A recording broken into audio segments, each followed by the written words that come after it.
স্বৈরশাসক, the dictator. ক্ষমতা মানুষকে কি দেয়নি? ক্ষমতা কখনো কখনো মানুষকে দিয়েছে ঈশ্বরত্বের স্বাদ। ক্ষমতার মোহ খুব কম মানুষই উপেক্ষা করতে পারে। তাই যুগে যুগে শাসকেরা এই ক্ষমতা আঁকড়ে থাকার জন্য শাসক থেকে হয়ে উঠেছেন স্বৈরশাসক। এই স্বৈরশাসক হয়ে ওঠার জন্য যে তাদেরকে কত হাজার মানুষের প্রাণ কেড়ে নিতে হয়েছে তা পৃথিবীর ইতিহাস ঘাটলেই স্পষ্টভাবে দেখা যায়। আর সেই সকল স্বৈরশাসকদের শাসন শোষণের ইতি টানতে একইভাবে হাজার হাজার মানুষকে প্রাণ দিতে হয়েছে।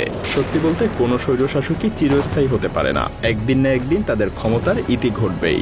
আজ আমরা পৃথিবী জুড়ে রক্তপিপাসু কিছু স্বৈরশাসকদের বিভীষিকাময় শাসন শোষণের চিত্র এবং কিভাবে তারা ধূলিসাৎ হয়ে গিয়েছিল সেগুলো দেখব।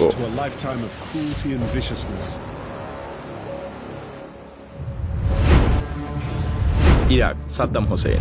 Saddam Hussein rules Iraq with an utter contempt for humanity. Saddam Hossain জন্মগ্রহণ করেছিলেন ইরাকের এক কৃষক পরিবারে। অনেক প্রতিকূলতার মধ্যে দিয়েও বেড়ে উঠে তিনি 1979 সালে ইরাকের ক্ষমতায় আসেন এবং টানা 3 দশক ধরে তিনি একটি দমনমূলক শাসন ব্যবস্থা প্রতিষ্ঠা করেন। তাকে অনেকটা যুদ্ধবাজ নেতাও বলা যায়, কারণ তিনি তার জীবদ্দশায় কম যুদ্ধ করেননি। ইরাক ইরান যুদ্ধ, ইরাক কুয়েত যুদ্ধ সহ ছোট ছোট আরো বেশ কয়েকটি যুদ্ধ তিনি করেছিলেন। তবে একই সাথে তিনি ফিলিস্তিনিদের হত্যার প্রতিবাদে সন্ত্রাসী রাষ্ট্র ইসরায়েলের উপরেও হামলা করেন। তিনি দেশের অভ্যন্তরে হাজার হাজার শিয়া মুসলিমদেরকেও হত্যা করেছিলেন। অনেক বিশেষজ্ঞই মনে করেন সাদ্দামের শাসন ছিল নিষ্ঠুর, রক্তক্ষয়ী এবং সামরিক শক্তির উপরে নির্ভরশীল এক স্বৈরশাসক। তিনি তার শাসনের বিরোধীদেরকে একেবারে নির্মমভাবে দমন করতেন। তবে 2003 সালে আমেরিকার নেতৃত্বাধীন একটি বহুজাতিক বাহিনী ইরাকে আক্রমণ করে, যার ফলে সাদ্দামের শাসনের পতন ঘটে।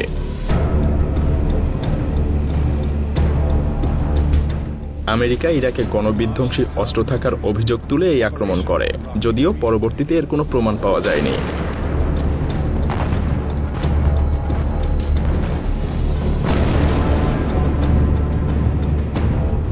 আমেরিকা অন্যায়ভাবে পুরো ইরাককে একেবারে ধ্বংস করে দেয়। এই রক্তক্ষয়ী যুদ্ধের পর সাদ্দামকে আটক করা হয় এবং 2006 সালে তাকে ফাঁসি দেয়া হয়।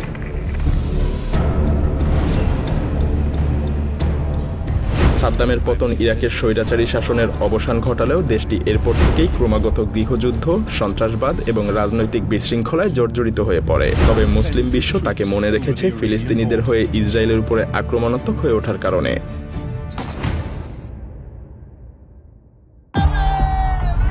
শ্রীলঙ্কা। গোতাবায়া রাজপাকসে ছিলেন শ্রীলঙ্কার এক শক্তিশালী নেতা, কিন্তু তার সরকার জনগণের চাহিদা পূরণে ব্যর্থ হওয়ায় এক বিদ্রোহের সম্মুখীন হয়। রাজপাকসে পরিবারের রাজনৈতিক আধিপত্য শ্রীলঙ্কায় বেশ দীর্ঘস্থায়ী ছিল বলা যায়, কিন্তু 2022 সালে শ্রীলঙ্কার অর্থনীতি বিপর্যস্ত হয়ে পড়ে এবং তা শেষ পর্যন্ত রাজনৈতিক অস্থিরতার জন্ম দেয়। একদিকে বৈদেশিক মুদ্রার ঘাটতি, অন্যদিকে খাদ্য এবং জ্বালানি আমদানিতে অক্ষমতা। এই সংকটগুলো দেশটার জীবনযাত্রার মানকে মারাত্মকভাবে প্রভাবিত করে। শ্রীলঙ্কার বৈদেশিক ঋণ ছিল অভাবনীয় মাত্রায় এবং রাজপাকসে সরকারের ভুল অর্থনৈতিক নীতির কারণে দেশের মুদ্রার মান একেবারে তলানিতে গিয়ে থাকে। এছাড়া দেশের সরকার হঠাৎ করে রাসায়নিক সার আমদানি নিষিদ্ধ করে দেয়ায় দেশের কৃষিক্ষেত্রে বিপর্যয় নেমে আসে। খাদ্য উৎপাদন কমে যায় এবং ফলশ্রুতিতে খাদ্য সংকট দেখা দেয়। বিদ্যুৎ, পানি এবং গ্যাসের সীমাহীন ঘাটতি মানুষকে গভীর হতাশার মধ্যে ফেলে দেয়। খাদ্য সংকট, ঔষধের সংকট এবং নিত্য প্রয়োজনীয় দ্রব্যের অস্বাভাবিক মূল্যবৃদ্ধি জনগণের জীবনকে একেবারে অসহনীয় করে তোলে। দেশের অর্থনীতি ধ্বংসের দিকে অগ্রসর হতে থাকে, আর রাজপাকসে সরকার এর কোনো সমাধান দিতে পারেনি। এমন অবস্থায় স্বাভাবিকভাবেই জনগণের মধ্যে ক্ষোভ দেখা দেয়। হাজার হাজার মানুষ রাস্তায় নেমে আসে এবং দেশের বিভিন্ন অংশে সরকার বিরোধী বিক্ষোভ ছড়িয়ে পড়ে। জুলাই মাসে পরিস্থিতি একেবারে চরম পর্যায়ে পৌঁছে যায়, যখন বিক্ষোভকারীরা রাজধানী কলম্বোতে রাষ্ট্রপতির ভবন দখল করে। রাষ্ট্রপতির দপ্তর, বাসভবন এবং প্রধানমন্ত্রীর কার্যালয় দখল করে বিক্ষোভকারীরা প্রমাণ করে যে একত্রিত জনগণের সামনে কোনো শাসকই চিরস্থায়ী না। অবশেষে গোতাবায়া রাজপাকসে দেশ ছেড়ে পালাতে বাধ্য হন এবং তিনি মালদ্বীপে গিয়ে আশ্রয় নেন।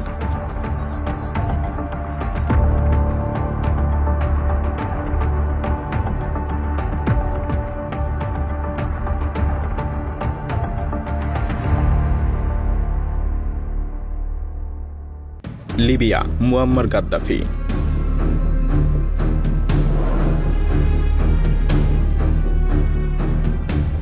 একনায়কতন্ত্র যে শুধু দেশের মানুষকে হতাশায় নিমজ্জিত করে দেয় তা কিন্তু নয়, কখনো কখনো পুরো জাতিকে নতুন করে বাঁচতে শেখায়, দেশকে নিয়ে যায় উন্নতি আর সমৃদ্ধির চরম পর্যায়ে। ঠিক তেমনই একজন একনায়কতন্ত্র শাসক বা পশ্চিমাদের মতে স্বৈরশাসক ছিলেন মুয়াম্মার গাদ্দাফি।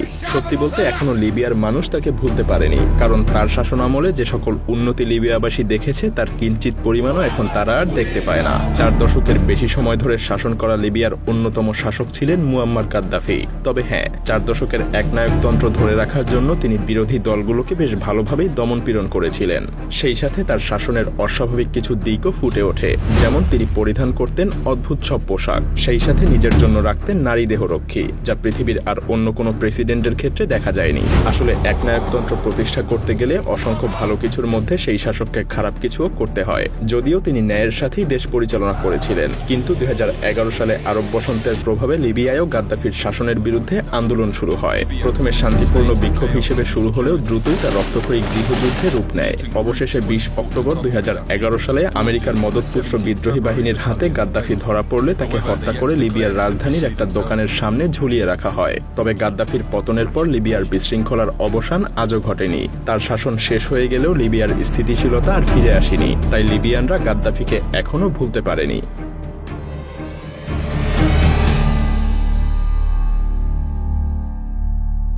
মিশর, হোসনি মোবারক।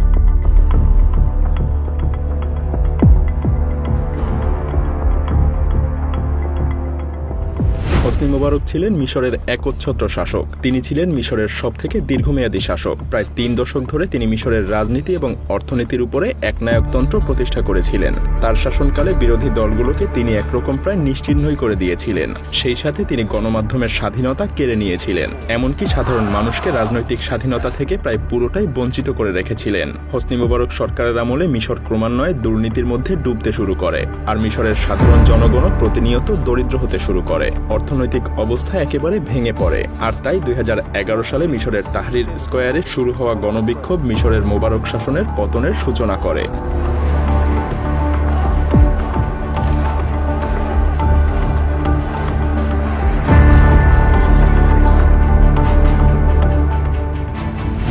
জানুয়ারির এই বিক্ষোভ আরব বসন্তের অংশে পরিণত হয়। তরুণদের নেতৃত্বে গড়ে ওঠা এই আন্দোলন মিশরের জনগণের ভেতরের ক্ষোভকে বিস্ফোরিত করে দেয়, যা দীর্ঘকাল ধরে দমিয়ে রাখা হয়েছিল। মোবারকের পতন এক অর্থে আরব বিশ্বের জন্য এক যুগান্তকারী মুহূর্ত ছিল। এক পর্যায়ে গণ আন্দোলনের মাধ্যমে মোবারক ক্ষমতা ছাড়তে বাধ্য হন।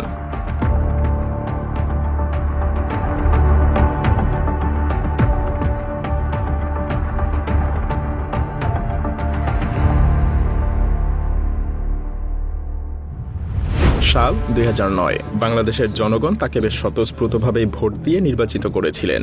বাঙালি মনে করেছিল হাসিনা হয়তো এক নতুন বাংলাদেশ গড়ে তুলবে। হ্যাঁ, তিনি একটা নতুন বাংলাদেশ গড়েও তুলেছিলেন। তার ক্ষমতার শুরু থেকেই শুরু হয় এক নতুন বাংলাদেশের অধ্যায়, যে অধ্যায়ের একেবারে প্রথমেই ছিল পিলখানার ভয়াবহ হত্যাকাণ্ড। More than 300 soldiers have been sentenced to death or jailed for life in Bangladesh. All were convicted of taking part in a mutiny when border guards rebelled against the military. 57 এরপর আসে শাপলা চত্বরের বিভীষিকাময় রাত। তারপর জনগণের ভোটাধিকার লঙ্ঘন। শুরু হয় গুম, খুন, দুর্নীতি, অর্থ পাচার সহ মানবাধিকার লঙ্ঘন। এভাবে গুম, খুন আর অর্থ পাচারের মধ্যে দিয়ে বছরের পর বছর ধরে চলতে থাকে শেখ হাসিনার একনায়কতন্ত্র। সরকারি দলের একটা নেতা হয়ে যায় যেন একটা রক্তপিপাসু রাক্ষস। তাদের শাসনামলের 15 বছরে $99 বিলিয়ন ঋণ করে তার $93 বিলিয়ন তারা পাচার করেছে। এমন কোনো জঘন্য কার্যক্রম নেই যা তারা করেনি। যেখানে বাংলাদেশের হয়ে ওঠার কথা ছিল একটা সম্ভাবনাময় রাষ্ট্র হিসেবে, সেখানে তারা বাংলাদেশকে পরিণত করেছে এক দুর্নীতির রাজ্যে, যে রাজ্যে আয়নাঘরও ছিল, অথচ সেখানে কোনো আয়না ছিল না। সেখানে মানুষকে যেভাবে ইচ্ছা সেভাবে বছরের পর বছর ধরে গুম করে রাখা হতো। মিডিয়ার মুখ একেবারে বন্ধ করে দেয়া হয়েছিল। আইন শৃঙ্খলা, রাষ্ট্রীয় কোর্ট কাচারি সবকিছুই নিজেদের করায়ত্ত করে রেখেছিল এই স্বৈরশাসক। স্বাধীন দেশের মধ্যেও মানুষ যেন ছিল পরাধীনতার শিকলে বন্দী। সত্যি বলতে এই আধুনিক বিশ্বে এই স্বৈরশাসক যেভাবে মানুষকে শোষণ আর নিপীড়ন করেছিল তা আর অন্য দেশে খুব একটা দেখা যায় না। নিজের দেশের শিক্ষার্থীদের উপরে নির্বিচারে গুলিবর্ষণ। ভাবা যায় মানুষ আর কত সহ্য করবে। প্রতিটা সাধারণ মানুষের মনে জমা হতে থাকে ক্রোধের অগ্নিলাভা।